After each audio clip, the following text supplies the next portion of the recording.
দেখুন সুপার ওভারে যে এরকম লজ্জাজনক হার উপহার দিবে ভারত আমাদেরকে, এটা কিন্তু আশা করিনি। সত্যিই আশা করিনি।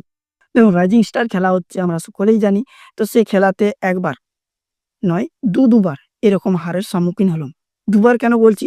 তাহলে দেখুন, আমার ১ম প্রশ্ন হচ্ছে, আমরা সমস্ত দেশের সাথে হারি। Australia, England, south Africa, New Zealand সবার সাথে হারি। আমাদের কোনো আপত্তি নেই। গায়ে লাগবে না, খারাপও লাগবে না। আমি বলছি, আমাদের একটাই রিকোয়েস্ট, ওই যে কুকুরের মতন যে ম্যাপটা, তাদের সাথে হারা যাবে না।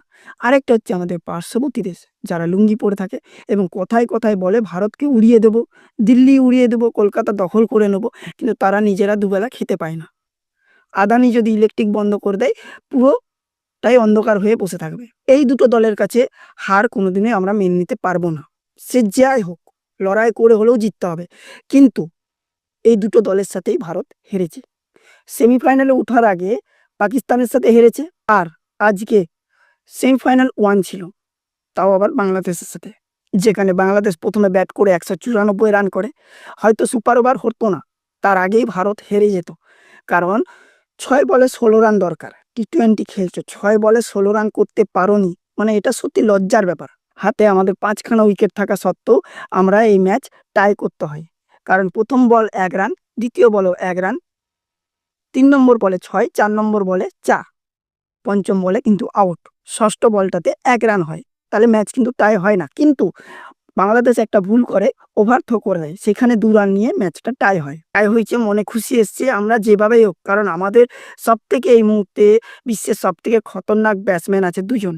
এক হচ্ছে বৈভব সূর্যবংশী, আর হচ্ছে প্রিয়াংশ আরিয়া। তাহলে আমরা যেকোনো উপায়ে সুপার ওভারে ২০ থেকে ২৫ রান আরামসে তুলে নিতে পারবো। কারণ যে ব্যাটসম্যানটা ১ম বল থেকেই ৬ মারার মতন ক্ষমতা থাকে, তাকে না নামিয়ে ক্যাপ্টেন জিতেশ কুমার সে নিজে নামে রণদীপ সিংকে নিয়ে। এটা কিরকম বিচার আমি বুঝতে পারলাম না। নিজে কি চেয়েছিল?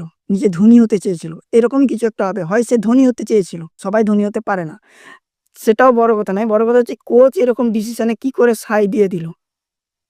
তোমার কাছে সবথেকে বিশ্বের সেরা ২ জন খতরনাক ব্যাটসম্যান থাকাকালীন সুপার ওভারে তুমি এদের ২ জনকে কেন নামাতে গেলে? আমি বলছি না জিতেশ শর্মা বা রণদীপ সিং খারাপ খেলে।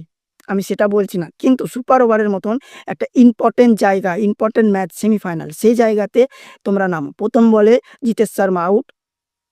তারপরে নামে আ আশুতোষ শর্মা, সেও আউট। ২ বলে ২ উইকেট। তাহলে ০ রান টার্গেট। এবারে যখন বাংলাদেশ ব্যাট করতে আসে, ভারত ১ম বলেতেই কিন্তু উইকেট তুলে নেয়। ১ম বলেতেই ক্যাচ আউট করে দেয়।